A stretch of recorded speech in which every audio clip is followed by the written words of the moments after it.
All right, the other day I put up a little video with Dr. Michael Grieger, and somebody was commenting on the fact that he appears to have a number of age spots. You can see them on his forehead, all over his forearms, or at least that's what they appear to be. Now, somebody said they were birth defects, but you look at older pictures, he doesn't have those, at least on his arms or face. And these age spots is what they most commonly or likely are something that we associate with senescence, with old age.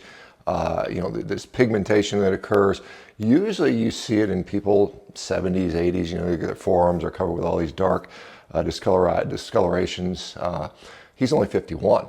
I'm 6 years younger than I am, and I don't have any of those things. I've got these weird veins that keep popping out of my arms from time to time, but no no age spots. And what is the cause of these age spots? Well, it's interesting. There's some people that will postulate that it has to do with polyunsaturated fatty acids. Ray Peat, who many of you guys, some of you guys that like all the fruit, would be familiar with him. But another thought is that it is associated with a vitamin B12 deficiency, which is increasingly common, particularly as we get older, particularly as we tell people to stop eating red meat. And even among omnivores, remember, most Americans are only eating about 2 ounces of beef a day, so a tiny amount of red meat, and we see these age spots occurring, and particularly as people get older, they tend to eat less and less. And so particularly in vegans who eat essentially no red meat, and even despite supplementation, they often suffer from vitamin B12 deficiency. And it's not that these age spots are some sort of bad problem other than cosmetically, but they do seem to represent underlying just premature aging or aging in general.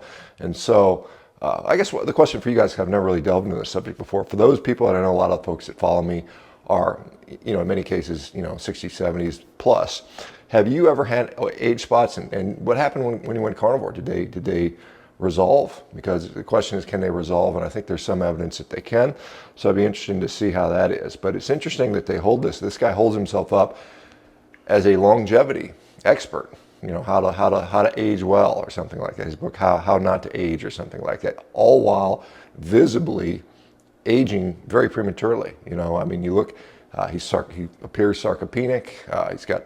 Obviously, he didn't win the genetic lottery when it comes to some other things, but it's just almost comical that someone holds themselves up on how not to age while aging at what appears to be a rapid rate. Anyway, let me know what you guys think. Any thoughts on age spots?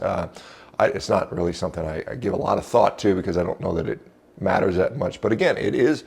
Remember, our outward appearance, our skin, our teeth. All those things are kind of a window into our internal workings, right?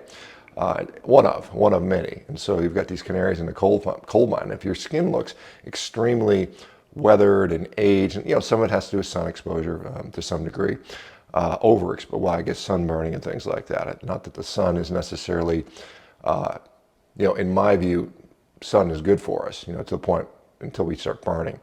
And so interesting. One of the things I was taught when I first started doing physical examinations on human beings as a medical student is the first thing you do is you take a visual inspection of the patient and you make notation. How do they look? Do they look like they're in distress? What does their age look like compared to what their stated age is? And we have the patient appears older than stated age or younger than stated age. And when you appear older than stated age, then there's probably something going on. You guys, take care. Hopefully have a great day, and we'll talk to you soon.